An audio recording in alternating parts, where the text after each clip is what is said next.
ఇక ద్వాదశ రాశుల వారందరూ కూడా పాటించడానికి వీలుగా ఉన్నటువంటి పరిహారం ఏదైనా తెలియజేస్తారా?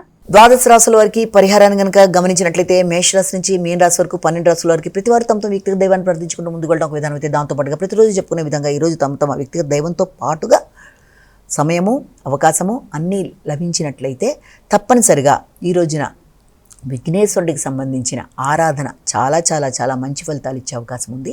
ఎందుకంటే గణపతి ప్రతి సందర్భంలో కూడా గణపతికి సంబంధించి మనం ఏదన్నా ఏ రకమైన పని చేసినా కూడా అది విద్య ఆరంభంలో కావచ్చు, లేకపోతే వివాహం కావచ్చు, లేకపోతే ఏ పనికి స్టార్టింగ్ అయినా సరే మనం ఈ రకంగా గణపతికి చేయడం బట్టి విఘ్నాలు తొలగిపోతాయి. కనుక ఈ రోజున కూడా ప్రతివారు తమ వ్యక్తిగత దైవంతో పాటుగా విఘ్నేశ్వరుడికి సంబంధించిన శ్లోకాలైనా స్తోత్రాలైనా నామాలైనా చేసుకోవడం, లేకపోతే విఘ్నేశ్వరుడికి సంబంధించిన దేవాలయ సందర్శన, అలాగే విఘ్నేశ్వరుడికి సంబంధించిన నామాలు ఏదైనా సరే చేసుకోవడం బట్టి ఈ రోజున మీకు ఎదురవుతున్న సమస్యలు చిన్నపాటివి ఏదన్నా ఉన్నట్లయితే ఈ రకంగా గోచారీచి ఎదురవుతున్న సమస్యలకి ఈ రకమైన పరిహారాన్ని పాటిస్తూ ముందుకు వెళ్ళడం బట్టి అభివృద్ధి, ఆటంకాల నిర్మూలన, ఆశించిన ఫలితాలు పొందడం, మనశ్శాంతి, తద్వారా అభివృద్ధి మొదలైనవన్నీ ఏర్పడతాయని మనం ఇక్కడ భావన చేయొచ్చు.